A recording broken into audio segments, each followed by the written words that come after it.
मम्मा, मुझे गोवा ट्रिप पर जाना है फ्रेंड्स के साथ। मुझे 50,000 रुपए दे देना प्लीज। बेटा, 50,000 ये तो बहुत ज्यादा है। इतने सारे पैसे एक बार पे खर्च करोगी तो कैसे चलेगा। मम्मा यार, अभी नहीं घूमूंगी तो कब घूमूंगी, दे दो ना यार। हमारे पास पैसों की कमी थोड़ी ना है। चल ठीक है, एटीएम ले जाना और बैंक से निकाल लेना। ओह माय मम्मा, थैंक। ये हैं कमला जी, शालू की माँ, जिन्होंने अपनी इकलौती बेटी को पूरे ऐशो आराम और नाजों से पाला है। कमला जी ने शालू को कभी किसी चीज के लिए न रोका और न टोका। उसी का फायदा उठाकर आज शालू अपने दोस्तों के साथ गोवा ट्रिप पर अपनी माँ के पैसे उड़ाने जा रही है। लेकिन वहीं दूसरी तरफ उन्हीं की पड़ोसन मधुबाला जी। अनन्या बेटा, क्यों ना इस बार तू अपने लिए 2 नए सूट खरीद ले। तेरे पुराने सूट फट गए हैं। अरे माँ, आपकी साड़ी भी तो फटी हुई है ना। हम पहले आपके लिए साड़ी खरीदेंगे, उसके बाद मेरे लिए सूट। ठीक है, हम एक साड़ी और सूट ही खरीदेंगे। चल अब खाना बना लेते हैं। माँ आप बैठो, खाना मैं बनाती हूँ। आप बस बाजार जाकर कुछ सब्जी ले आओ, ठीक है। अपने घर में से झोला उठाकर मधुबाला की सब्जी खरीदने के लिए है, जहाँ उन्हीं की पड़ोसन कमला जी मिलती हैं। मधुबाला जी को देखकर कमला जी, अरे मधुबाला जी, कहाँ जा रही हो झोला लेकर। कहीं नहीं बहन जी, वो बस अनन्या खाना बना रही थी ना, तो सब्जी खरीदने आई थी जरा बाजार से। आप बताइए, आप कहाँ जा रही हो शालू के साथ। अब आपसे क्या छुपाना बहन जी, मेरी बेटी अपने दोस्तों के साथ गोवा ट्रिप पर जा रही है, तो बस उसी के लिए शॉपिंग करने आई हूँ।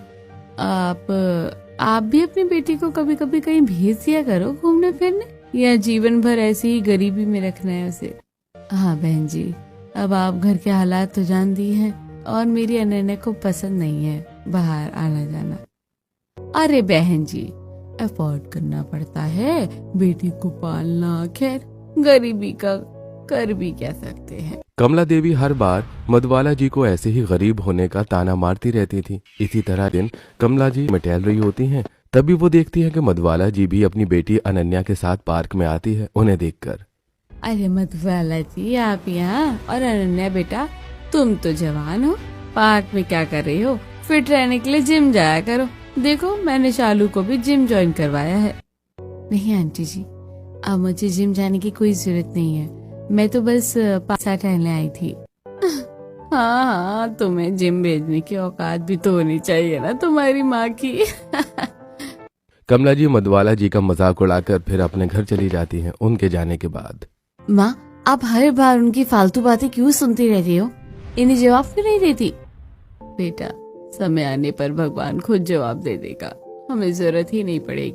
मधुबाला जी फिर से एक बार अपनी बेटी को तसल्ली दे देती हैं। लेकिन कमला जी कभी बाजार में, कभी मंदिर में, कभी सड़क पर, तो कभी मोहल्ले में उनकी बेइज्जती करने का कोई मौका नहीं छोड़। और एक दिन, चालू बेटा, अब तेरी शादी की उम्र हो गई है। पंडित जी ने तेरे लिए कुछ रिश्ते बताए हैं, तुझे कोई पसंद हो तो मुझे बता दे।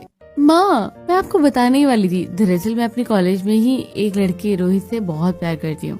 वो काफी अच्छी जॉब करता है और काफी अमीर परिवार से भी है। ठीक है बेटा, तुम्हें जो पसंद है उससे ही तुम्हारी शादी करवाएंगे।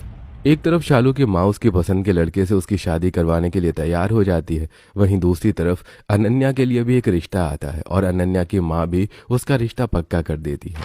और कुछ दिनों में शालू की शादी धूमधाम से अनन्या की शादी सिंपल तरीके से करवा दी जाती है और दोनों इत्तेफाक से एक ही मोहल्ले में अमीर और गरीब घर में बहू बनकर जाती है। एक दिन शालू अपनी बालकनी में खड़ी होती है, तभी अनन्या उसके घर के नीचे से गुजरती है। अरे अनन्या, शादी के बाद भी तुम्हारी जिंदगी नहीं बदली ना। तुम शादी से पहले भी गरीब थी और शादी के बाद भी। सच में कैसी फूटी किस्मत है तुम्हारी। अरे शालू नहीं, ऐसी कोई बात नहीं है। मेरी शादी काफी अच्छे घर में हुई है। अरे यार, अब तो दिखावा बंद कर दे खुश रहने का। शालू की बात सुनकर अनन्या मुस्कुराकर चली जाती है। एक तरफ शालू मौका मिलते ही अनन्या को ऐसे ही ताने मारने लगी थी, वहीं दूसरी तरफ कुछ सालों बाद, शालू की शादी के बाद कितनी अकेली हो गई हूँ, और अब तो मेरा घर में मन भी नहीं लगता। सोचती हूँ कि ये सारी जमीन जायदाद शालू के नाम कर दो और उसी के साथ जाकर रह लो। सोच तो सही रही हो कमला जी, तुम भी तो इतने बड़े घर में अकेली रहती हो, आखिर अब कब तक अकेली रहोगी। हाँ, मैं भी यही सोच रही हूँ। तो चली जाओ, लेकिन आजकल किसी पर भरोसा मत करना, अपने बच्चों पर भी नहीं। एक बार बच्चों को परख लो। अरे रोहिणी बहन, मैंने अपनी शालू को पलकों पर बिठा कर पाला है, उसकी हर इच्छा पूरी की है। मेरे साथ थोड़ी ना गलत करेगी वो। मैं तो कल ही वकील को बुलाकर सारी जायदाद अपनी बेटी और दामाद के नाम कर दूंगी और चैन से रहूंगी अपनी बेटी के पास। अगले ही दिन कमला जी वकील के दफ्तर में जाती हैं और अपनी सारी जमीन जायदाद अपनी बेटी दुनी के घर रहने के लिए चली जाती हैं। वहीं दूसरी तरफ, अरे मधुबाला जी, पहले तो आपकी बेटी अनन्या आपका ध्यान रख लेती थी, लेकिन उसकी शादी के बाद तो आपका ध्यान रखने के लिए कोई भी नहीं है। देखिए, मेरी बात मानिए तो सर्दियों में कुछ समय के लिए अपनी बेटी के पास चली जाइए। आखिर बच्चे ही माँ बाप का सहारा होते हैं। डॉक्टर साहब, बिटिया रानी की तो शादी हो गई है, अच्छा नहीं लगता कि मैं उसके घर जाकर रहूं। हाँ, लेकिन मैडम जी, अपनी तबीयत से ज्यादा जरूरी तो कुछ नहीं है, बाकी आपकी मर्जी है। ध्यान रखिए अपना, दवाइयाँ समय पर लेते रहिएगा। क्या सच में डॉक्टर साहब सही कह रहे थे? मैं कुछ दिन अनन्या के पास जाकर रहूं क्या?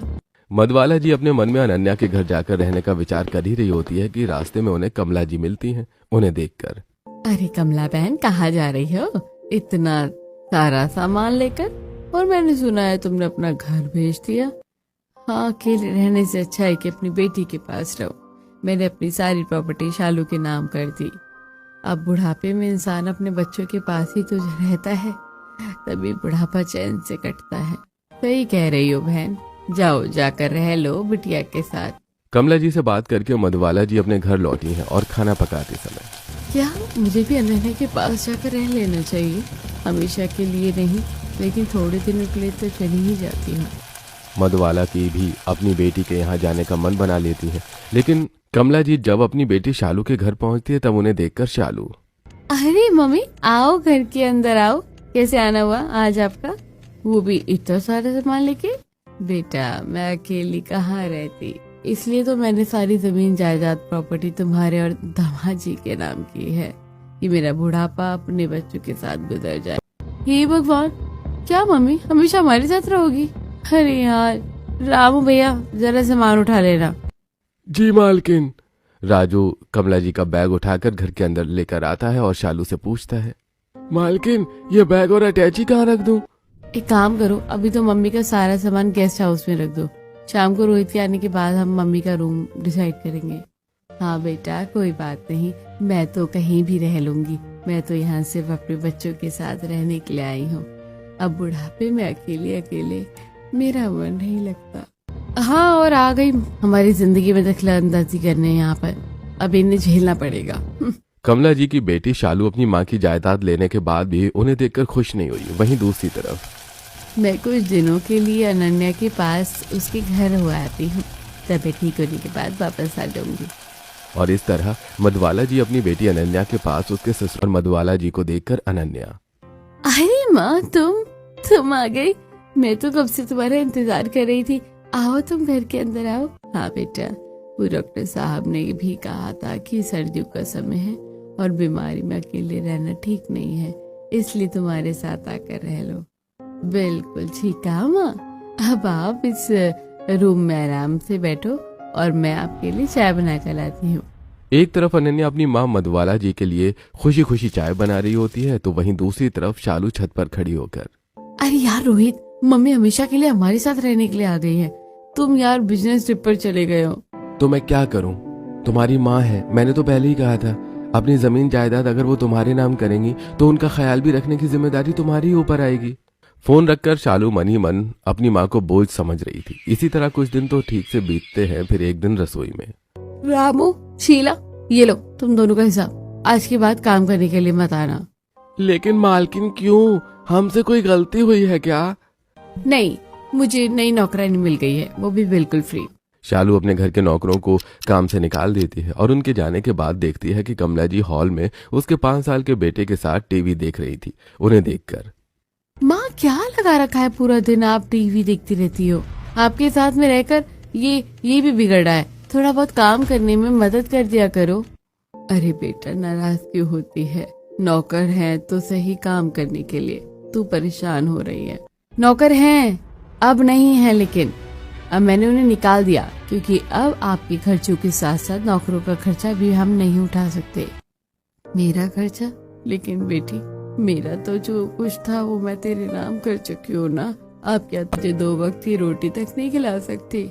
माँ, वैसे ही महंगाई इतनी बढ़ गई है, घर खर्च चलाना कितना मुश्किल हो गया है। एक काम करो, आज से आप ही घर के झाड़ू पोछा, बर्तन, साफ सफाई और खाने का काम देख लो। ठीक है बेटा, मैं कर लूंगी, मुझे कोई आपत्ति नहीं है। मैं अपने घर पर भी तो काम करती थी ना। चलो अब तो मजा आ जाएगा, नौकरों के कपड़े बचेंगे और घर का सारा काम काज भी हो जाया करेगा। एक तरफ अपनी माँ को नौकरानी बनाकर शालू खुश हो रही थी, तो वहीं दूसरी तरफ अनन्या। बेटा मुझे माफ कर दे, एक तो तू वैसे ही इतनी तंगी परेशानी में रहती है और मैं आ गई खर्चा बढ़ाने। क्या कह रही हो माँ? बचपन से लेकर अब तक पापा के जाने के बाद आपने मुझे अकेले ही तो संभाला है। मुझे पाला पोसा, पढ़ाया लिखाया, और बुढ़ापे में क्या हम आपकी सेवा नहीं कर सकते? हाँ माँ। अनन्या, माँ के बिस्तर अमर के साथ पलंग पर लगा दो। दोनों नानी पोता साथ में सो जाएंगे और हम जमीन पर बिस्तर लगा लेंगे। अरे दामाद जी, ऐसे कैसे कह रहे हैं आप भी? हाँ माँ, तुम हमारे लिए घर आई हो और हमारा फर्ज है अपने माँ बाप की सेवा करना। अनन्या और उसका पति निखिल मधवाला जी को न केवल प्रेम बल्कि सम्मान भी दे रहे थे। अब शालू की माँ कमला जी उसके घर में दिन भर काम करती थी।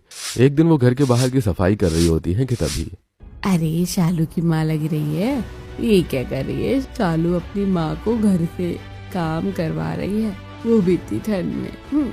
हाँ बहन जी, लेकिन अभी कुछ दिनों पहले तो हमने सुना था कि शालू की माँ ने अपनी सारी जमीन जायदाद शालू और उसके पति के नाम कर दिए है।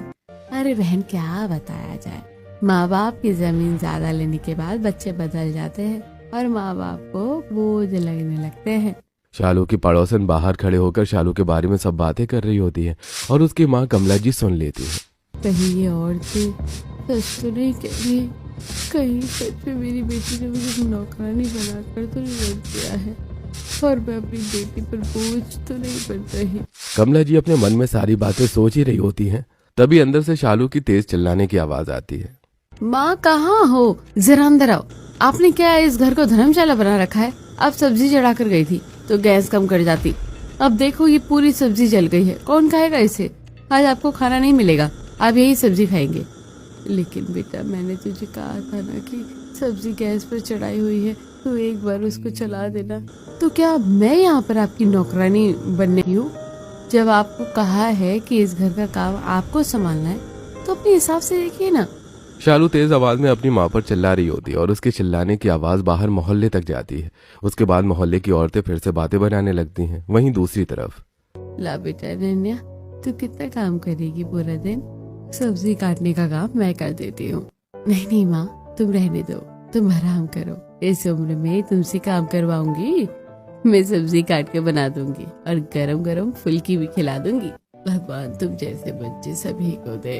अनन्या का पति मजदूर था, उसके घर में गरीबी थी, लेकिन माँ के लिए प्रेम और सम्मान बहुत था। अनन्या अपनी माँ को एकदम भगवान की तरह रखती थी।